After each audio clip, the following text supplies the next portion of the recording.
So the project I'll be doing on the Yaris today is a Raspberry Pi hooked up to a 7-inch touchscreen display and attaching a Google Home Mini that's connected via Bluetooth that passes through its audio through the car's internal speakers.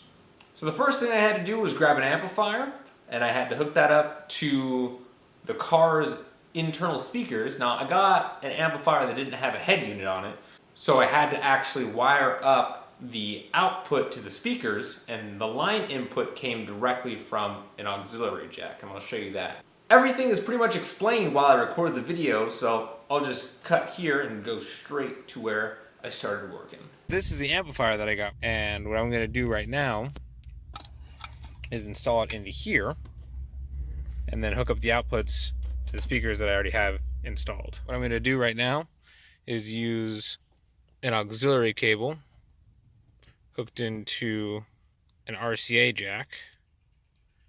So auxiliary goes into here, and then this is going to go to my RCA cords. This is going to go into the line input here, and I should be able to adjust everything from there. I use the multimeter to test the voltages from here. The 12 volt line is this yellow wire right here. My remote power, which is when the key is on, is this one, and then I got ground over here. The rest of these are all speaker wires. So now I've secured this amplifier in here.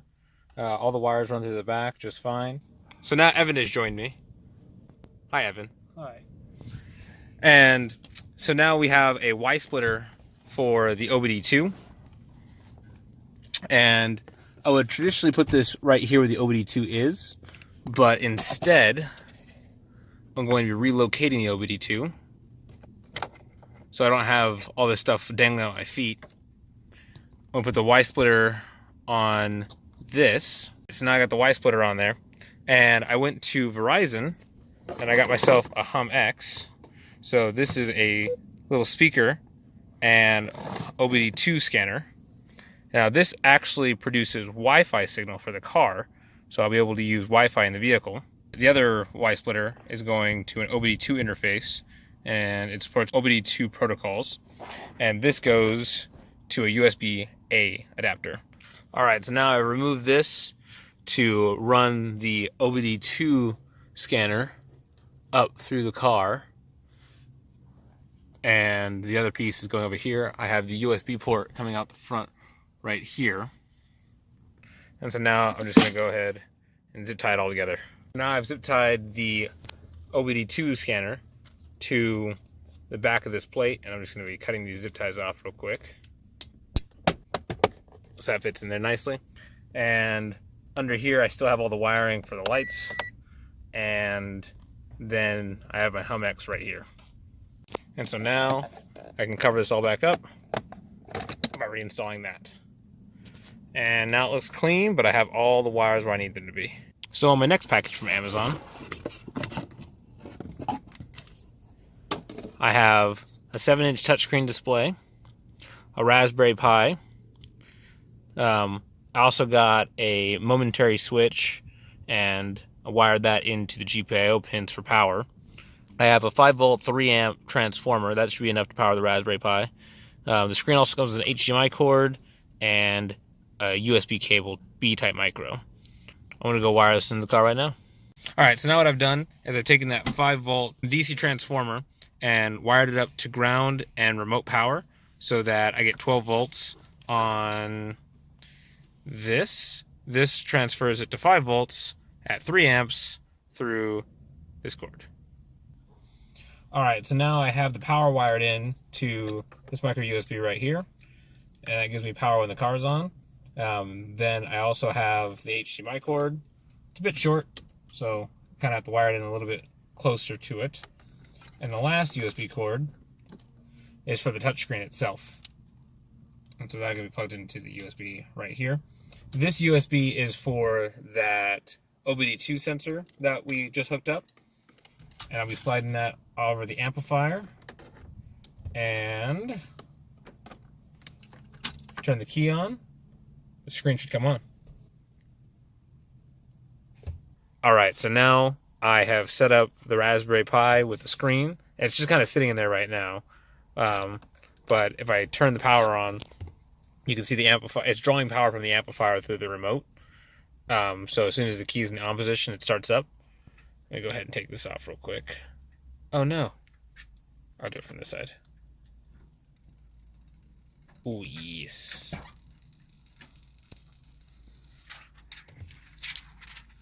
So what I'm going to do when the Raspberry Pi turns on is I'm going to hold the shift key. So I'm going to use this button right here. And jumping those 2 pins that I have on there right now jump starts the Raspberry Pi. I'm going to hold shift so I can put it in recovery mode, and I'm going to reset this Raspberry Pi in Raspbian. Alright, so I've done something on this Pi before, so I'm just going to reboot it with Raspbian. I just want to install Raspbian, and I'm aware that it'll overwrite my files, and I'm just going to let that run for a while. Alright, so now we just booted up. We're going to go ahead and hit next here. American English, time zone, Los Angeles. Use US keyboard. And we are currently at In-N-Out. Just hanging out with the car computer. Alright, so now I put it to the network. I've just typed in the password with the keyboard that I keep under the seat. And this is the Hum X in the car. And we should be on Wi-Fi soon. There we go. Update software. Next.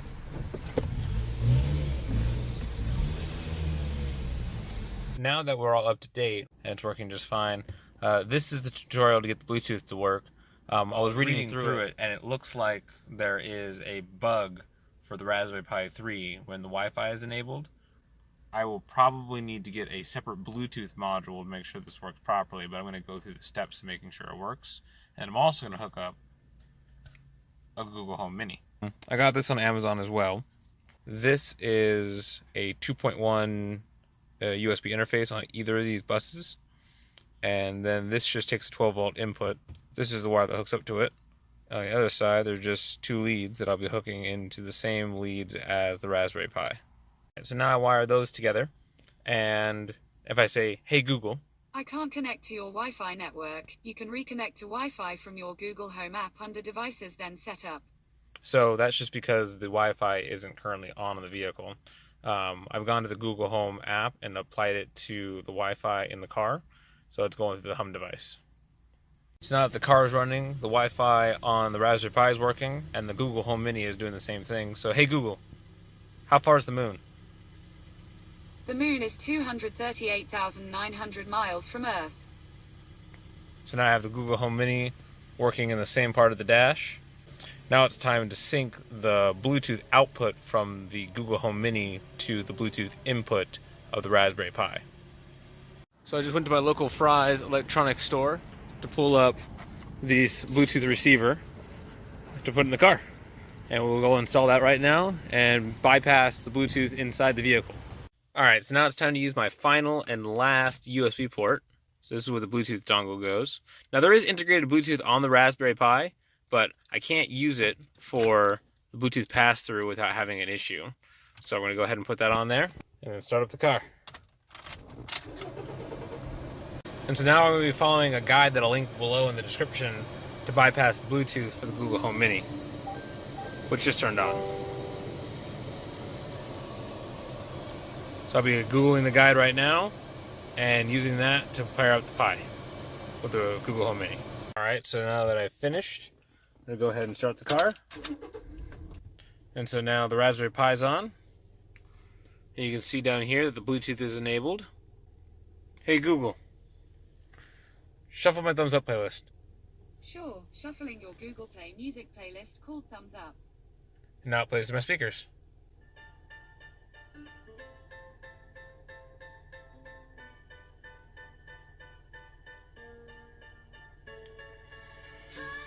Hey Google, stop. So now, it's time to make this mess look nice and pretty. Alright, so now what I've done is gone into rc.local and edited a few lines at the bottom, just playing some startup sounds. So now, when I start up the vehicle, calibration is locked and normal. Diagnostic underway.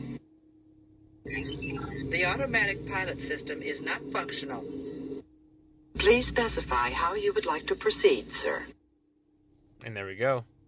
Now I should be able to go, hey Google, shuffle my thumbs up playlist.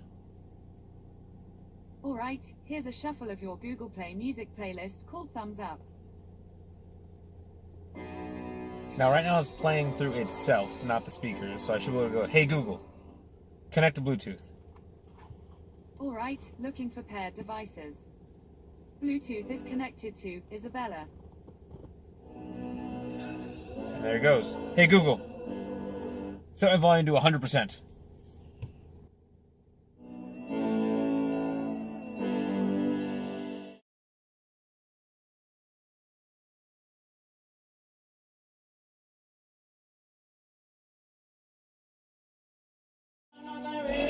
Stop.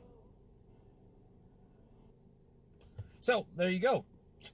Everything seems to be working properly. What I'm going to do is go to the store, get some right angle RCA jacks, and then 3D print a mount for the Google Home Mini to go right here in the front of everything like that.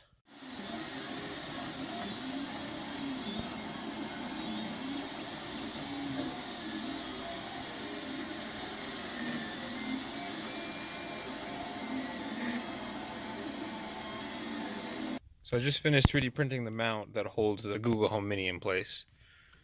And I think it looks pretty good. I made it symmetrical on both ends. This is just Mark 1. I still don't have a panel that covers this end.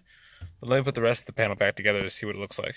Alrighty, so now I just got my RCA cables in, or the right angle adapters. Plugging this into here. The Google Home Mini can sit in there nice and easily. So now it doesn't touch the wires in the back.